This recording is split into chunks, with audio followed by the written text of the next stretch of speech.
Doa, doa dalam duduk antara dua sujud kita berdoa, Rabbighfirli warhamni. Nah, hati kita mesti di situ ada satu permohonan kepada Allah, ampunilah ya Allah aku, warhamni kasihilah aku. Nah, gitu. Hudurul qalbi, hadir hati ngarannya.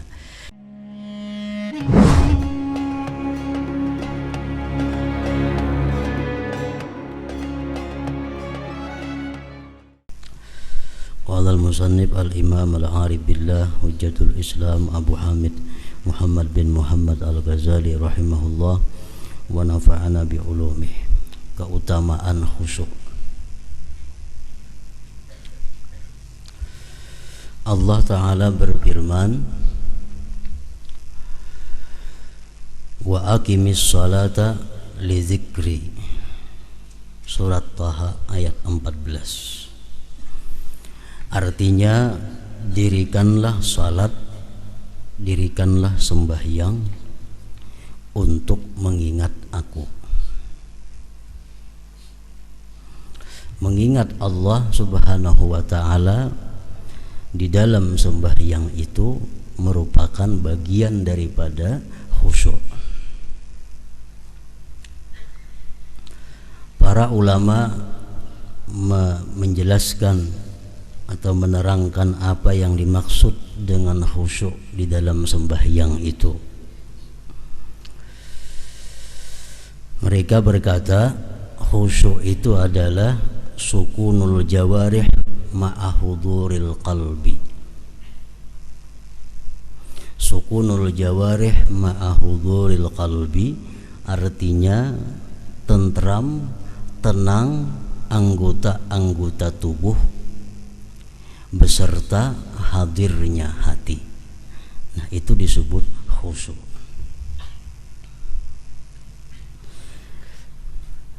Maksud daripada sukunul jawarih, tentramnya anggota itu artinya anggota tubuh kita tidak bergerak kecuali pada hal-hal yang diperintahkan.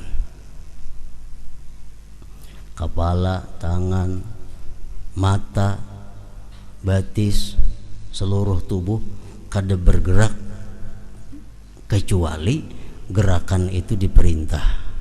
Nah, itu ngarannya adalah sukunul jawarih.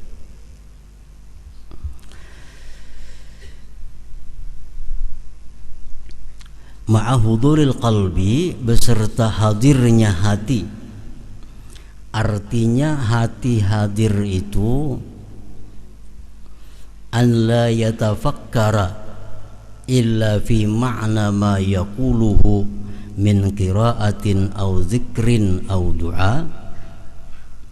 Dia tidak berpikir di dalam sembahyangnya itu kecuali pada makna yang ia katakan, kecuali pada makna yang ia sebut, daripada membaca Al-Quran atau zikir atau doa. Nah, itu disebut hudurul qalbi.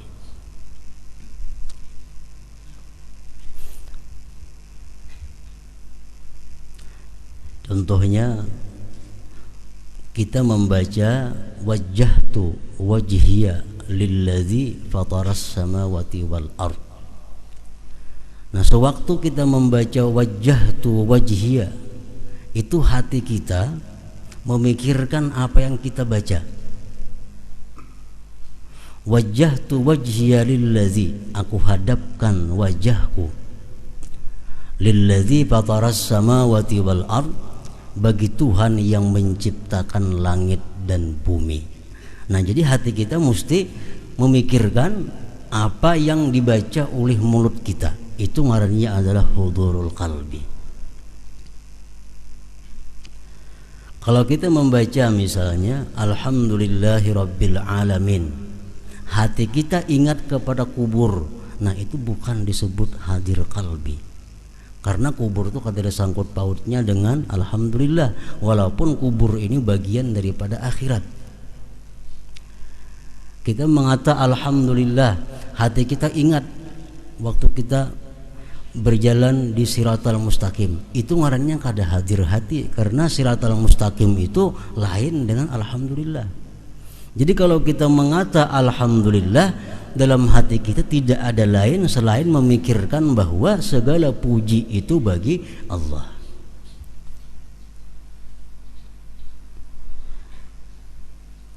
Zikir. Waktu rukuk kita membaca subhana rabbiyal azim wa bihamdi. Itu yang kita pikirkan dalam hati kita adalah maha suci Tuhanku yang maha agung dan segala puji untuknya. Jadi waktu rukuk kada ada lain di hati selain daripada memikirkan subhana rabbiyal azim. Doa dalam duduk antara dua sujud kita berdoa, Rabbighfirli warhamni. Nah, hati kita mesti di situ ada satu permohonan kepada Allah, ampunilah ya Allah aku, warhamni kasihilah aku. Nah, hudurul qalbi, hadir hati ngarannya. Nah, jadi hadir hati itu maksudnya adalah bahwa dia tidak berpikir kecuali pada makna yang ia ucapkan, baik itu qiraatul Quran atau zikir atau doa. Karena sembahyang itu pada sungguh daripada tiga itu, zikir, qiraatul Quran, dan doa. Waktu kita mengatakan assalamu alayka ayyuhan nabiyyu wa rahmatullahi wa barakatuh, nah, anggaplah di situ kita berada di depan makamnya Rasulullah. Nang mana suah ke makam Rasulullah, kau membayangkan kayak apa di makam Rasulullah. Nang kada pernah melihat gambarnya biasa, di situ makam Rasulullah. Jadi sewaktu kita mengata assalamu alayka ayyuhan nabiyyu wa rahmatullahi wa barakatuh, itu Rasulullah hadir di hadapan kita. Kalau kita kalau menghadirkan sidin, kita yang hadir di makam sidin. Assalamu alayka ayyuhan nabiyyu wa rahmatullah. Nah, itu ngarannya hadir hati.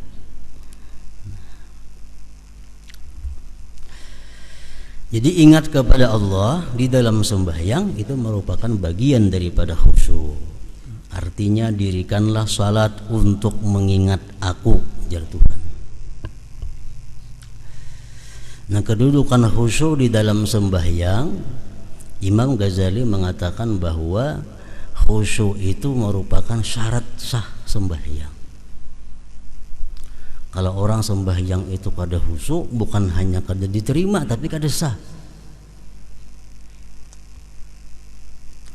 Nah, yang lain daripada Imam Ghazali ada pula yang mengatakan bahwa khusyuk itu adalah merupakan sunat muakkad daripada sembahyang.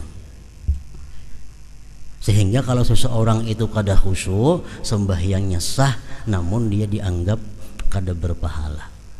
Karena khusyuk itu ruhus salah, khusyuk itu merupakan rohnya sembahyang. Hayam itu ada harga amunnya hidup. Kalau hayam mati dibuang orang, kada ada harganya lagi. Nah, kayak itu juga sembahyang kita ada punya nilai di sisi Allah kalau sembahyang itu ada khusyuknya. Sembahyang kada ada khusyuk, Allah kada menerima, Allah membuang sembahyang itu. Nah, apakah khusyuk itu disyaratkan di dalam seluruh sembahyang? Nah, satu ulama pun tidak mensyaratkan demikian, karena jelas sudah kada mungkin. Mulai Allahu Akbar sampai Assalamualaikum kita kawa khusyuk itu jelas sudah kada kawa. Kalau ukuran manusia macam kita, karena hati ini ngarannya kalbun bolak-balik. Hatumatnya tegisir, kita bujurakan tegisir pulang. Nah, yang penting itu khusyuk di dalam sembahyang itu ujar sebagian ulama, pertama di takbir. Takbiratul ihram itu mesti khusyuk. Sujud itu jangan kada khusyuk. Rukuk, nah, kalau kada kawa menyeluruh khusyuk itu. Dan Allah Ta'ala berfirman, wala takum minal ghafilin, suratul A'raf 205. Artinya, dan janganlah kamu termasuk orang-orang yang lalai. Janganlah kamu termasuk orang-orang yang lalai. Ini pengertian jangan artinya tegahan. Tegahan. Jangan sampai kita sembahyang itu lalai. Mulai Allahu Akbar, tuntung sadarnya waktu Assalamualaikum. Waktu Fatihah kita kada sadar, rukuk kada sadar, sujudnya kada sadar, semuaan kada sadar. Begitu Assalamualaikum hanya sadar bahwa aku tuntung sembahyang. Nah ini Allah melarang. Wala takun minal ghafilin. Artinya dan janganlah kamu termasuk orang-orang yang lalai. Dan Allah Azza wa Jalla berfirman, la taqrabus salata wa antum sukara hatta ta'lamu ma taqulun. Surat An-Nisa 43. Artinya dan janganlah kamu mendekati salat sedang kamu dalam keadaan mabuk sehingga kamu mengerti apa yang kamu ucapkan. Ini ayat sebenarnya diturunkan kepada orang-orang yang minum arak. Awal-awal Islam minum arak itu dibolehkan, tapi pada akhirnya minum arak dilarang keras. Nah pada awal-awal mereka itu masuk Islam, arak masih dibolehkan, sehingga mereka habis minum arak dalam keadaan mabuk dibawa sembahyang. Kadang-kadang sembahyangnya mengaur, mesti memuji Allah, memuji berhala karena mabuk. Lalu Allah menurunkan ayat, dan janganlah kamu mendekati salat sedang kamu dalam keadaan mabuk sehingga kamu mengerti apa yang kamu ucapkan. Sadar. Kalau sudah sadar, nah hanya sembahyang. Ada yang mengatakan mabuk karena banyaknya susah, dan ada yang mengatakan karena cinta dunia. Wahab bin Munabbih berkata, yang dimaksudkan dengannya mabuk itu adalah zahirnya. Maka di dalamnya terdapat peringatan atas mabuk dunia. Karena Allah menjelaskan sebabnya di mana Dia berfirman, hatta ta'lamu ma taqulun. Artinya sehingga kamu mengetahui apa yang kamu katakan. Banyak orang yang kada mabuk arak, tapi inya sembahyang kada tahu apa yang ia katakan karena hatinya entah kemana.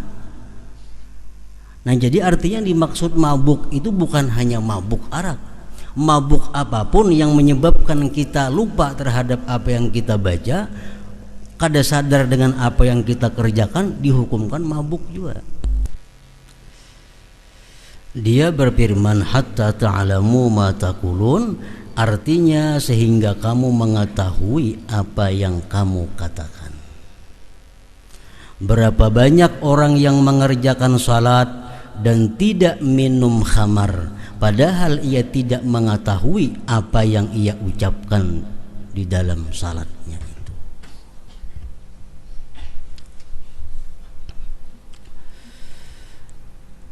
Nah, kenapa sebabnya kita itu di dalam sembahyang kadakawa menghadirkan hati. Artinya hati kita kadakawa memikirkan apa yang kita ucapkan. Hati kita kadakawa menghadirkan apa pekerjaan kita. Ada sebabnya kita kadakawa menghadirkan hati itu. Pertama ada sebab yang zahir, kedua ada sebab yang batin.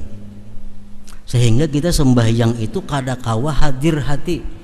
Mulut mengucap alhamdulillah, tapi hati kita rahatan makan. Mulut mengucap ar-rahmanir rahim, hati kita sedang berhitung duit. Maliki yaumiddin di muntung kita, hati sedang berada di toko. Nah ini menunjukkan bahwa hati kita kada hadir, kada memikirkan apa yang dibaca. Kenapa sebabnya? Ada dua macam sebab. Ada sebab yang zahir, ada sebab yang batin. Sebab yang zahir, sebab yang zahir itu lebih mudah mengobatinya daripada sebab yang batin. Makanya ada hadis Rasulullah mengatakan, artinya kalau sudah dihidangkan makanan dan kamu ingin makan, dahulukan makan daripada salat itu. Nah ini yang zahir. Karena kalau kita kepingin makan, makanannya ada, kita bawa sembahyang terlebih dahulu, jelas sudah mengganggu hati kita. Hati kita terbayang kepada makanan itu. Nah ini sebab yang zahir. Nah kalau demikian halnya, dahulukan makan. Makanya makruh sembahyang dalam keadaan ma'arid qadha hajat. Makruh sembahyang dalam keadaan ma'ariti bakamih contohnya.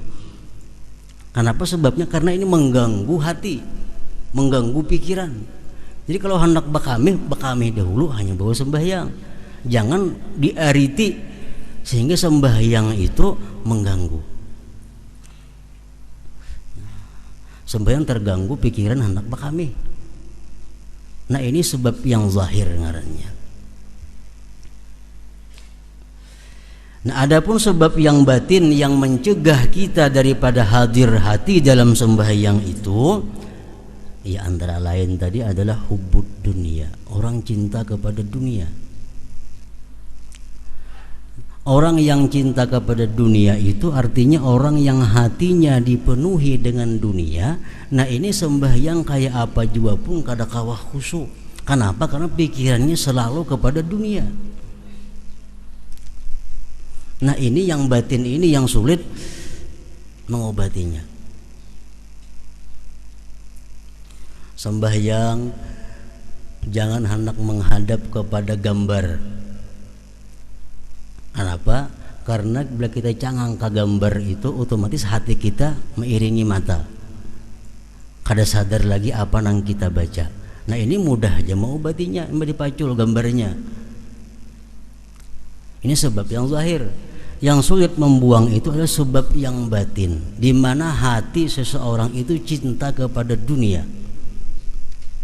Sembahyangnya, mulutnya mengucap asma Allah, mulutnya berzikir, mulutnya berdoa, tapi hatinya kada demikian. Nah, kada hudul qalbi ngarannya, kada hadir hatinya.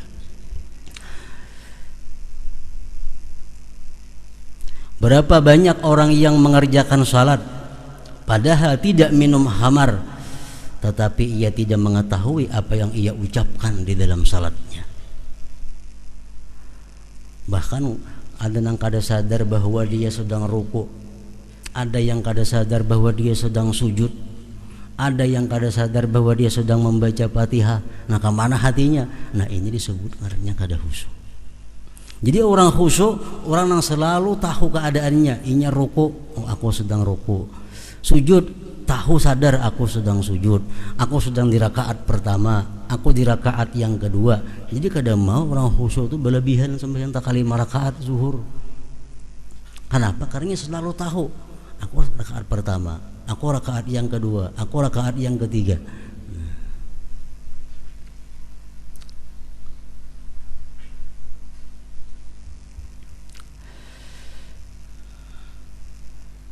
Nabi sallallahu alaihi wasallam bersabda, "Man shalla rak'ataini lam yuhaddits nafsahu bihima bi syai'in minad dunya, ghufira lahu ma taqaddama min dzambihi." Barang siapa yang salat 2 rakaat di mana ia tidak berbicara di dalam dirinya dengan sesuatu dari dunia, maka ia diampuni dosanya yang telah terdahulu.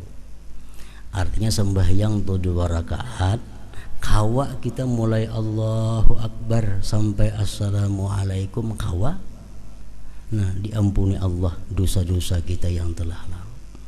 Dalam 2 rakaat itu hati kita sedikit pun kada ada ingat dengan dunia, kada membicarakan masalah dunia.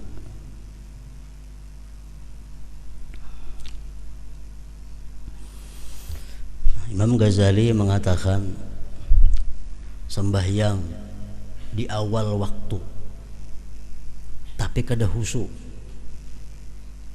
sembahyang di akhir waktu tapi khusyuk, afdal di akhir waktu. Afdal di akhir waktu. Karena khusyuk ini adalah fadilat sembahyang yang berkaitan dengan zatnya sembahyang. Sedangkan awal akhir itu berkaitan dengan waktu. Waktu di luar daripada zatnya sembahyang. Mun aku sembahyang waktu ini, aku masih kada karuan, masih harus nak membayari ini, anak itu, anak ini. Tapi kalau aku sembahyang di akhir waktu, urusanku sudah selesai, sembahyangku bisa tenang. Nah, lebih baik di akhir waktu. Lebih baik di akhir waktu. Ini kalau sudah terbukti. Terbukti. Bila urusan ini aku biris, sembahyangku biris, khusyuk. Di akhir waktu kada jadi masalah asal khusyuk. Tapi kalau ragu-ragu, aku di akhir waktu belum tentu juga khusyuk. Baik di awal waktu, malahan dapat awal waktunya. Mun aku sembahyang di awal waktu kada khusyuk, di akhir waktu belum tentu juga khusyuk. Baik di awal waktu, malahan dapat ridha Allah Subhanahu wa taala. Nah, kalau kita sudah sangkaan kita kuat bahwa kalau di akhir waktu kita bisa khusyuk, lebih baik akhir waktu.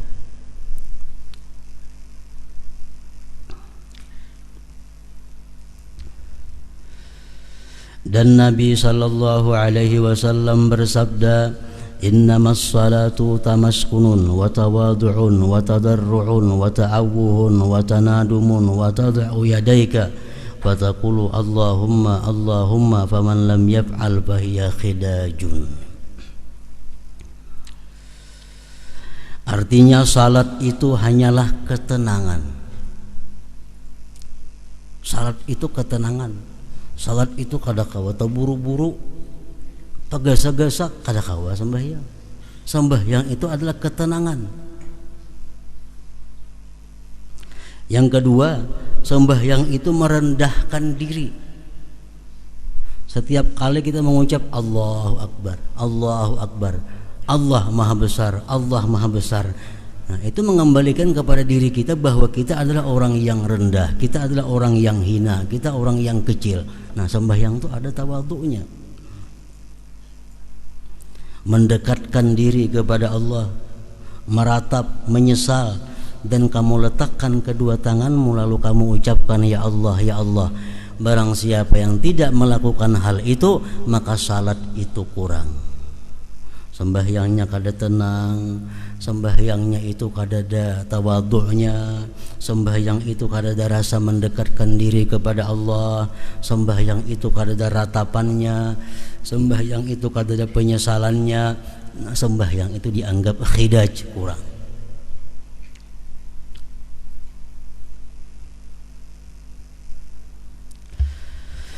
Dan diriwayatkan dari Allah Subhanahu wa taala hadis qudsi dalam kitab-kitab yang terdahulu bahwasanya Dia berfirman, tidaklah setiap orang yang salat aku terima salatnya.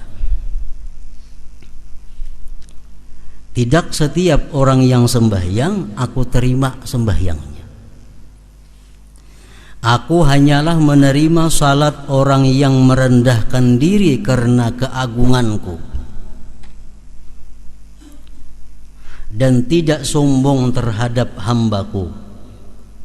Ia memberi makan orang fakir yang kelaparan karena mengharapkan keridhaanku. Nah, jadi artinya sembahyang kita ini khusyuk semacam kada cukup untuk diterima Allah. Sembahyang yang kita kerjakan ini Allah bisa menerima berhubungan dengan kelakuan-kelakuan kita di luar sembahyang.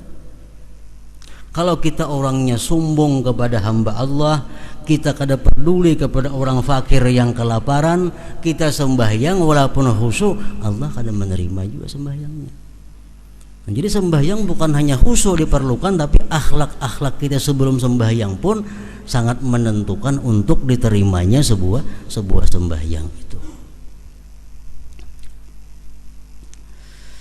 Dan Nabi sallallahu alaihi wasallam bersabda, innama furidatis salatu wa umira bil haji wat tawab wa ush'iratil manasiku li iqamati zikrillahi ta'ala Artinya dipardukan salat, diperintahkan haji dan tawaf, dan disyiarkan ibadah-ibadah itu hanyalah untuk menegakkan ingat kepada Allah Ta'ala. Jadi semua ibadah itu intinya adalah ingat kepada Allah.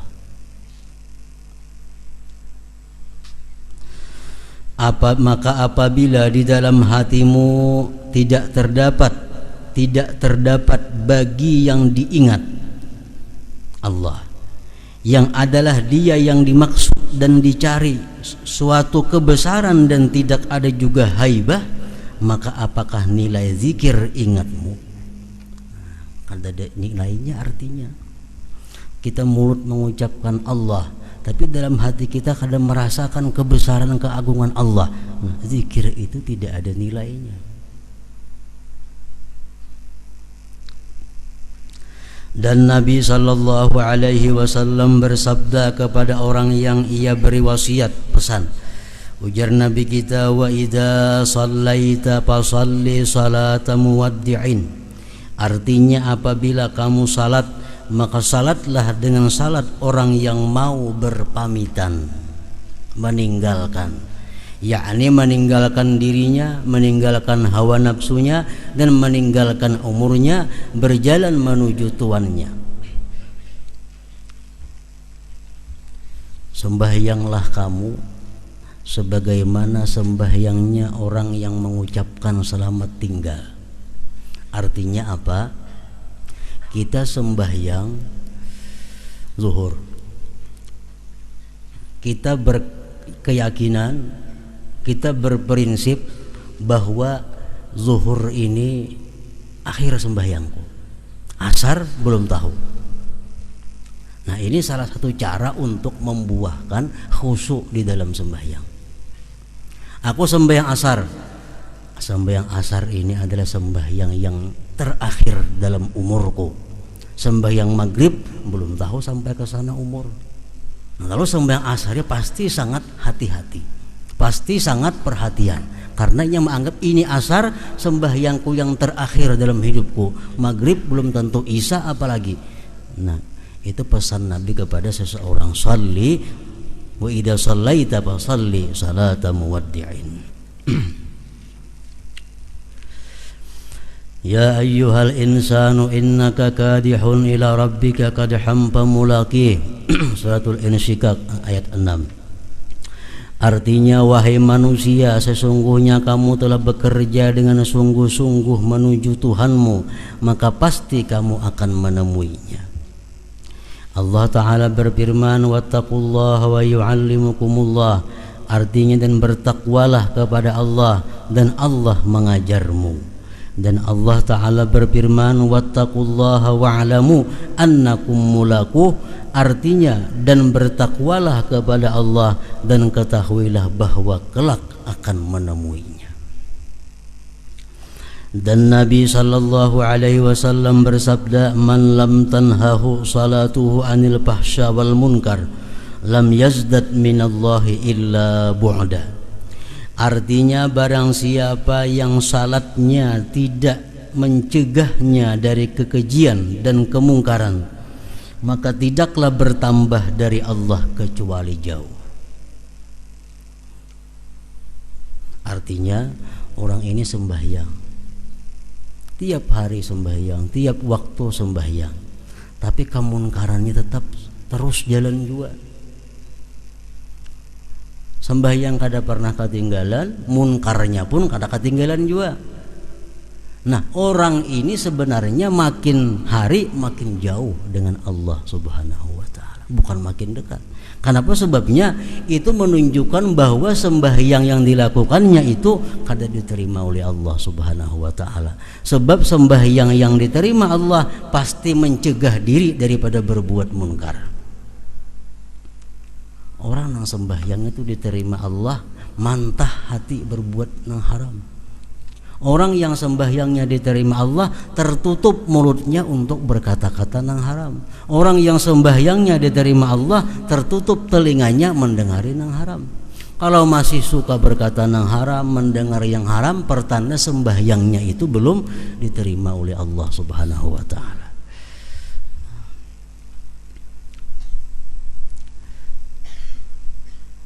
Salat itu adalah munajat. Maka bagaimana salat itu dengan lalai? Nah, jadi khusyuk sembahyang ini walaupun menurut sebahagian ulama merupakan hanya sunat muakkad, artinya kalau orang kada khusyuk sembahyangnya sah saja, cuma sembahyang itu kada bernilai pahala di sisi Allah Subhanahu wa taala dan kada meninggikan derajat kita di sisi Allah Subhanahu wa taala. Hanya sekedar melepaskan, menggugurkan kewajiban kita. Sembahyang panjang tapi kada khusyuk, lebih baik sembahyang pendek tapi khusyuk. Makanya ujar Nabi kita kepada sahabat beliau Sayyidina Muaz, waktu Muaz ini menjadi imam, ayatnya panjang-panjang. Nah, sehingga orang di belakang marah kepada Sayyidina Muaz itu. Akhirnya mereka melapor kepada Rasulullah.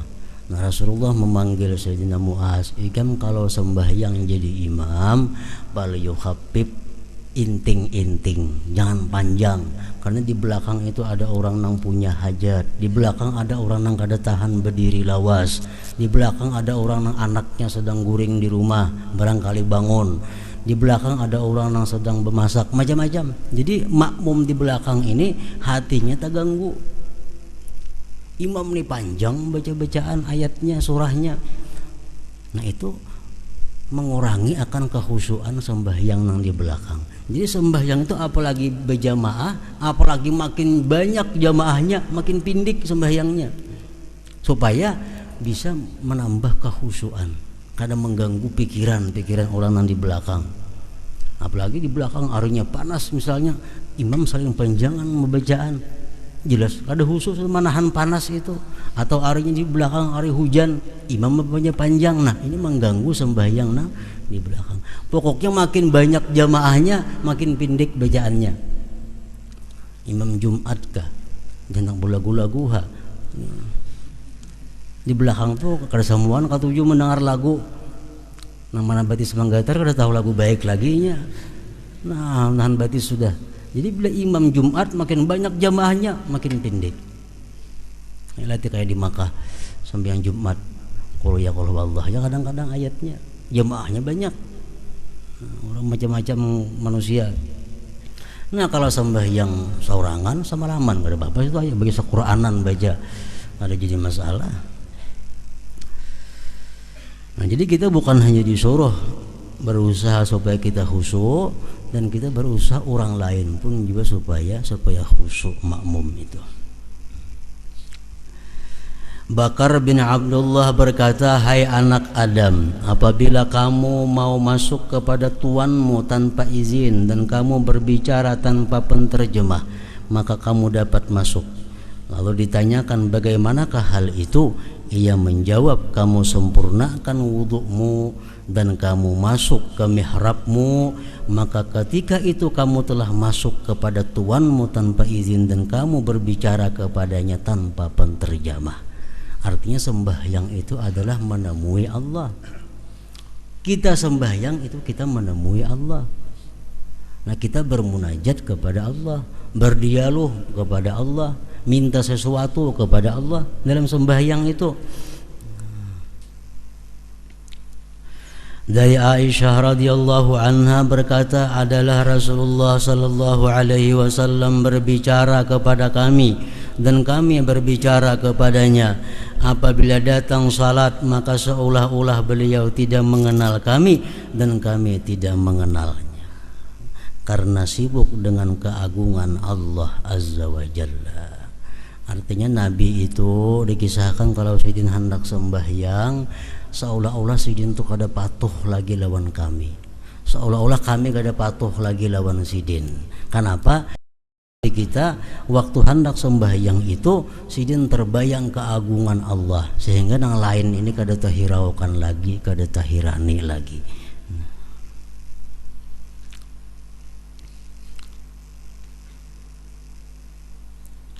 Dan Nabi sallallahu alaihi wasallam bersabda, la yanzurullah ila salatin la yuhdirur rajulu fiha qalbahu ma'a badanihi.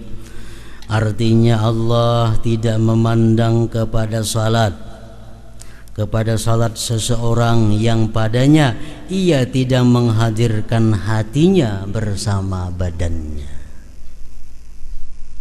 Kita sembahyang, awak kita di masjid, tapi hati kita kadang-kadang di kebun. Awak kita sembahyang di masjid, hati di rumah tertinggal. Kadang-kadang kita sembahyang di masjid, hati kita di sepeda motor, perhatian di sepeda motor bebalapan. Nah, sembahyang di masjid, hati di warung. Nah, Allah kadang memandang kepada sembahyang itu. Allah kadang menilai. Allah tidak memandang kepada salat seseorang yang padanya ia tidak menghadirkan hatinya bersama badannya itu. Jadi seapa kita kawa menghadirkan hati di dalam sembahyang, nasa itulah sembahyang kita yang diterima oleh Allah Subhanahu wa taala. Hadis mengatakan laisa lil abdi min salatihi illa ma aqala minha. Tidak ada bagi seorang hamba dari sembahyangnya itu melainkan yang ia sadar daripada sembahyangnya itu. Jadi sembahyang kita ini di sisi Allah kadang-kala sempurna. Kadang-kadang hanya rukuknya dinilai Allah karena waktu rukuk kita ingat. Kadang-kadang hanya sujudnya di sisi Allah karena waktu sujud kita ingat kepada Allah. Yang lainnya kali dinilai. Pokoknya Allah hanya menilai sembahyang itu yang kita ingat kepadanya.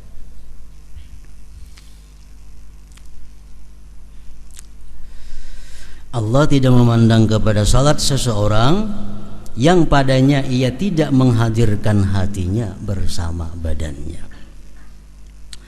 Ibrahim al-Khalil alaihi salam apabila berdiri untuk salat, maka terdengar detak jantungnya pada 2 mil karena takut keagungan Allah. Sa'id at-Tanuhi apabila salat maka tidak terputuslah air mata dari kedua pipinya atas janggutnya. Dan Rasulullah sallallahu alaihi wasallam melihat seseorang bermain-main dengan janggutnya di dalam salat, lalu beliau berkata, "Lau khasha'a qalbu hadza la khasha'at jawarihuhu." Artinya seandainya hati orang yang ini khusyuk, niscaya anggota-anggota badannya itu khusyuk juga. Jadi manusia terdahulu yang mulia, para aulia-aulia Allah, mereka sembahyang itu kada sama satu sama lainnya. Ada yang sembahyang itu senang, gembira,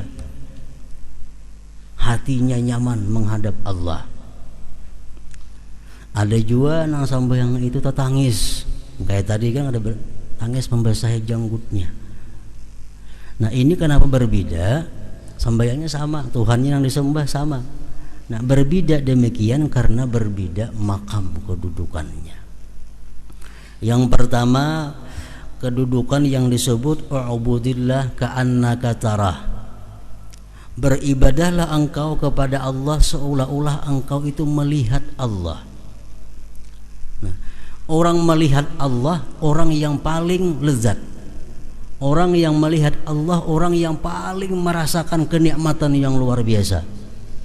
Dalam surga orang nang rahatan makan, orang nang rahatan bersenda gurau lawan bininya, orang rahatan bermain-main.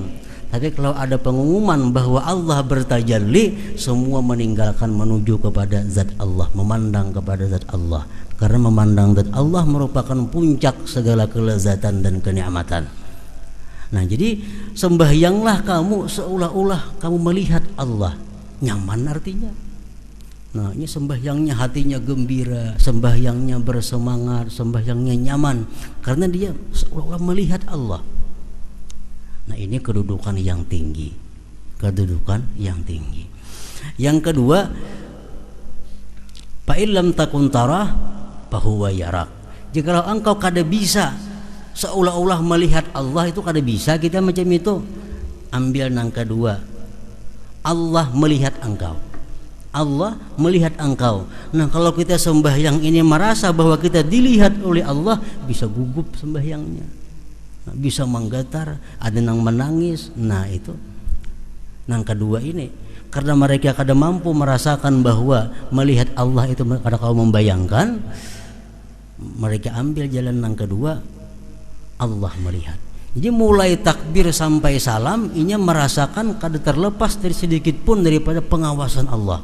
Mulai Allahu Akbar, nah ini sudah merasa bahwa Allah melihat dirinya, ini merasa Allah memandang, sedikit pun kada terlepas dari pandangan Allah. Otomatis sembahyang itu ada beban.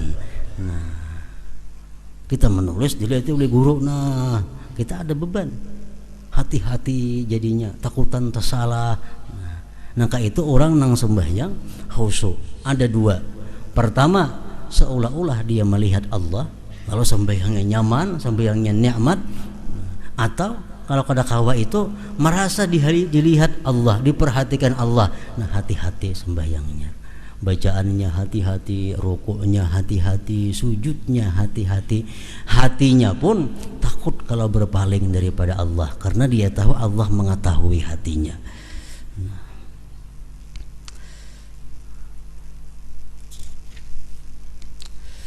Diriwayatkan bahwasanya Hasan Al-Basri melihat kepada seseorang yang bermain-main dengan kerikil. Kerikil, nah di tangan diputar-putar kan? Nanti sembahyang di tanah sambil mengudak batu. Hasan Basri melihat itu, sambil berkata orang tersebut, ya Allah, kawinkanlah saya dengan bidadari. Doa nih, ya Allah, kawinkanlah saya dengan bidadari. Tapi tangan kesengganaan apa-apa kada kucawi. Nah, muntung bersuara, ya Allah, kawinkanlah aku dengan bidadari. Melihat itu lalu beliau Hasan Basri berkata, seburuk-buruk peminang adalah kamu, seburuk-buruk pelamar bidadari adalah kamu. Kamu meminang bidadari padahal kamu bermain-main dengan kerikil. Dikatakan kepada Khalaf bin Ayyub, tidakkah lalat itu menyakitkan kamu di dalam salat, lalu kamu tolak? Ia menjawab, saya tidak membiasakan diriku terhadap sesuatu yang merusak salatku. Ditanyakan, bagaimanakah kamu sabar terhadap hal itu? Ini Khalafnya sembahyang, banyak lalat berhinggapan di awak sidin. Kada sidin kibah-kibah lalat nih tuh. Kenapa jurang tahannya biar lalat nih tuh kada mengibah-ngibah? Ia menjawab, telah sampai kepadaku bahwasanya orang-orang fasik itu sabar terhadap cambuk-cambuk sultan agar dikatakan pulan itu sabar, dan mereka berbangga dengan itu. Sedangkan saya berdiri di hadapan Tuhanku Allah, apakah saya bergerak karena lalat itu?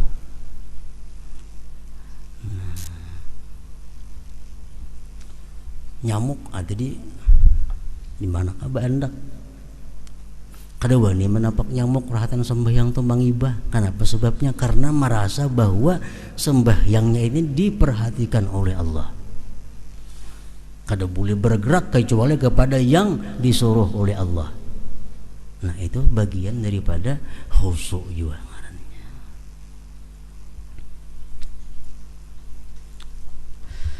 Dan diriwayatkan dari Muslim bin Yasar bahwasanya apabila ia mau salat, ia berkata kepada keluarganya, berbicaralah kalian, sesungguhnya saya tidak mendengar akan kalian. Sidin tu amun kada sembahyang, Muslim bin Yasar nih, kalau sidin tu kada sembahyang, anak sidin ribut, sidin sarik. Tapi kalau sidin sembahyang, anak sidin ribut, sidin kada apa-apa lagi. Entah paling lawan kita kalau